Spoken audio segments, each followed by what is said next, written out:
47, Eric Gonzalez is what can only be called a pure Brooklynite. Except for his time at college and at law school, he's never lived outside the borough. Whether or not Mr. Gonzalez wins election as DA, he has already left an imprint on Brooklyn by creating a cold case unit. This unit will investigate unsolved cases that can benefit from advanced DNA analysis. Well, a cornerstone of this unit is hiring an in-house DNA expert who liaison with the police. The goal is to figure out in which cold cases the DNA can actually be retested so that more unsolved murders can be brought to trial. Joining us to talk about the new cold case unit and his own leap into politics, possibly, is Eric Gonzalez, the acting DA for Brooklyn. Welcome to BK Live, sir. Nice to see you again, Brian. Greg? Good to see you as Nice well. to meet you. Nice to meet you, Greg. So you are the first Hispanic, Latino person who is running this office. You were preceded by the first African-American person who ran the office. How important is that in this context in 2017? Well, I think it's important in the sense that people from Brooklyn feel that their organizations, the agencies that are meant to protect them, are representative of people from different backgrounds. You know, for Ken being the first African-American DA of Brooklyn, that was significant. He managed to do something that people thought was impossible, which was to beat a 23-year incumbent.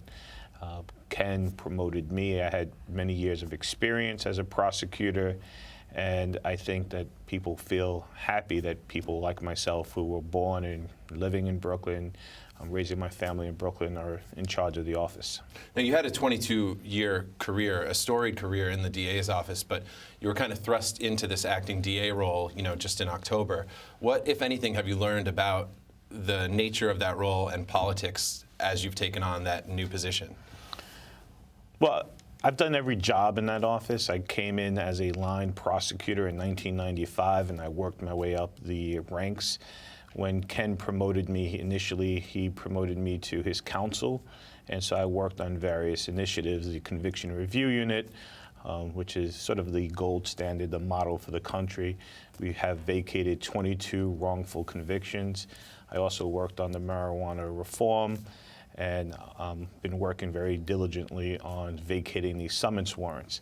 So getting involved as the head of the office, and then he promoted me to his number 2. So I would kind of work side by side with Ken for the past, almost 3 years running the office, and I was the day-to-day, manager of the office. So I knew it very well. When we unfortunately lost our great leader, the transition was as smooth as possible because I had been running the office for the past 3 years. So before we expand the conversation and introduce our viewers to another voice from your office, I wanted to ask you, it's different to be the guy who started doing the fries and now you're running the whole operation, if we can relate it to like work that most people know about. But one of one. You're the guy whose name is at the top right now. What have you learned in that position now that you're the guy who gets the call? Instead of being the counsel, you're the man. Right. Well, it's a tremendous honor. It's a privilege to protect the people of Brooklyn, to represent them, and to be the person who makes a decision on who gets a second chance as they come through the system. I grew up in Brooklyn, as you've already indicated, and one of the things that I've always felt in my career is that the people who grew up in this county and who are raising their families in this county should have a voice in criminal justice policy and should have a voice in deciding who gets a second chance and who we may have to send to prison. So I feel privileged to serve the people of Brooklyn in that capacity. And it's something that I'm looking forward to doing. I wish Ken was here, but God had other plans, and he put me in that position to continue the work, to continue the legacy of Ken Thompson. Well, we feel privileged to have you here on BK Live. Also privileged to welcome Assistant DA for Brooklyn, Rachel Singer, who oversees both the cold case unit and the forensic science unit. Thank you for being here, Rachel. We want to talk to you about this cold case unit. What can you tell us about how this will benefit Brooklyn? Well, for years, the police department has kept long lists of cases that have remained unsolved. And the individual DA's offices maybe never had the resources in the past to be able to concentrate on all those old cases and to go back and look at them. One of the things that the late Ken Thompson was interested in was using science and using resources to try to go back and research these cases and see if there was more that could be done for these families. So, you know, there are X amount of homicides, new homicides every month, but when you go back and you look at all of the cases that remain unsolved for decades, those families also need some sort of closure. And we're hoping that with these new resources and with the hiring of our new forensic specialist, we're going to be able to get a new set of eyes on some of these cases and working in collaboration with the New York City Police Department. And has the new forensic specialist been assigned yet, or is that a process that's ongoing? Yes, she started this month. She is working with us.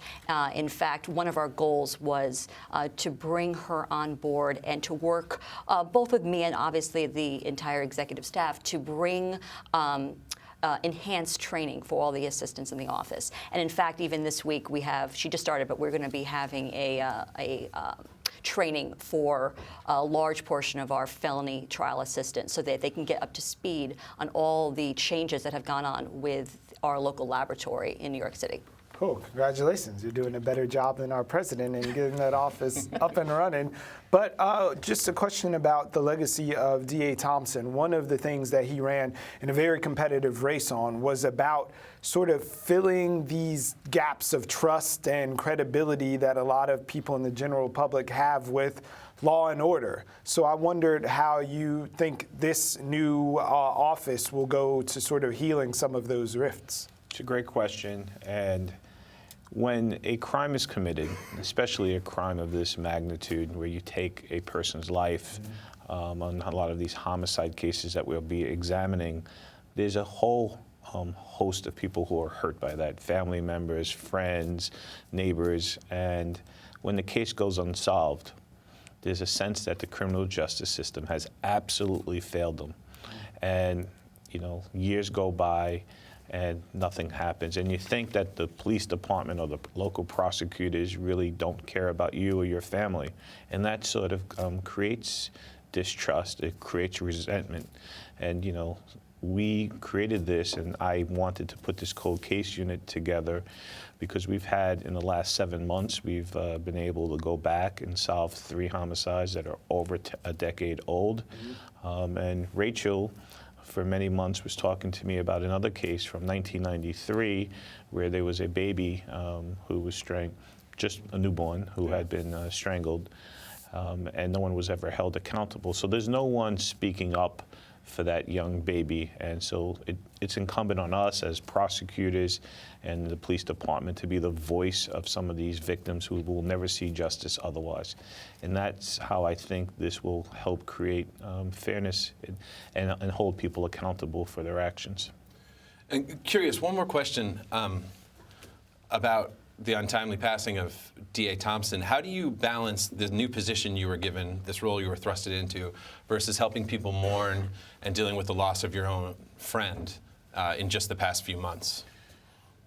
It was, when Ken first passed, my priority was to make sure that the work of the people and the work of the DA's office continued. And so while it was a tremendous personal loss, he was my friend, he was my mentor. He gave me the opportunity, after having spent 2 decades in that office, to be the number 2 person. And so in respect for him and anyone who knows him, his tremendous work ethic, it was really to make sure the office continued to work.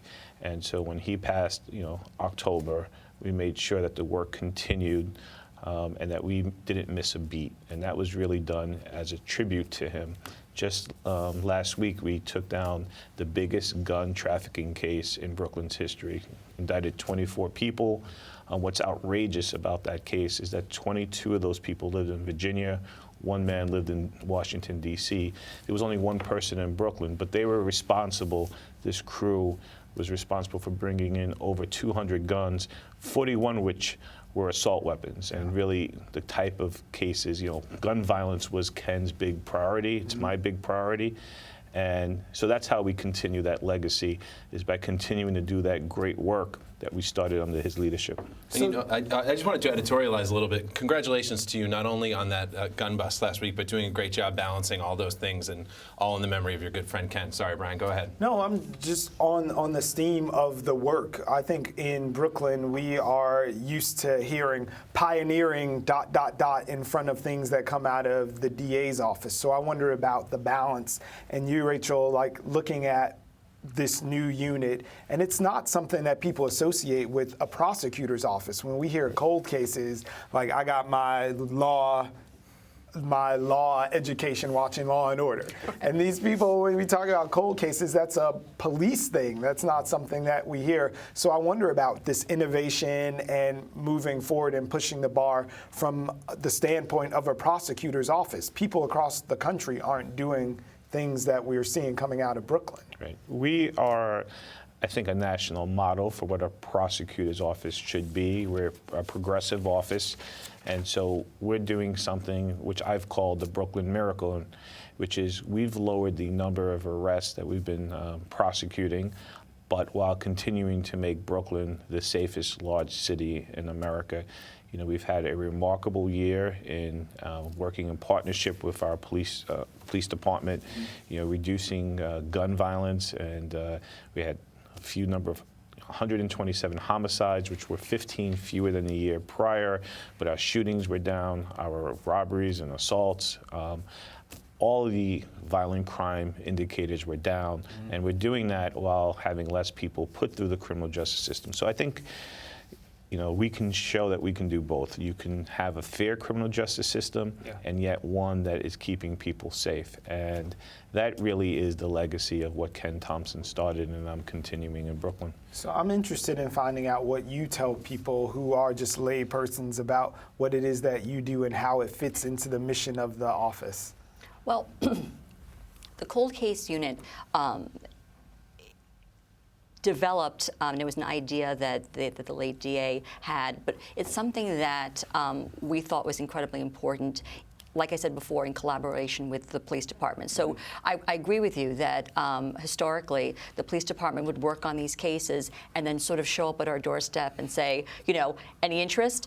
By starting to work on these cases together as a team from inception and deciding whether or not we have enough evidence from the beginning and whether or not there is even any physical evidence to be tested or retested, we are, I think, we are doing a great service to the cases, because instead of detectives just spending a long period of time wondering whether or not these cases will go forward, we're actually be able to work together and to move forward quickly with these cases, which is evident by the work that we've done over the past 7 months with the 3 cases that the DA just mentioned. Well, I'm being told we're out of time. Mr. Gonzalez, thank you very much for being here. Rachel, thank you both very much for being here. You have yet to officially announce that you're running for DA. Is there anything you want to break live here on BK Live? Sam, we're here. There's nothing but space and opportunity. So get in there. I appreciate the offer.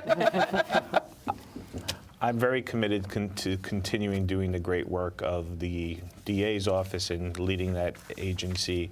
And I hope to be back one day soon, and when I make a final decision on my plans, I'll make sure I get back to BRIC.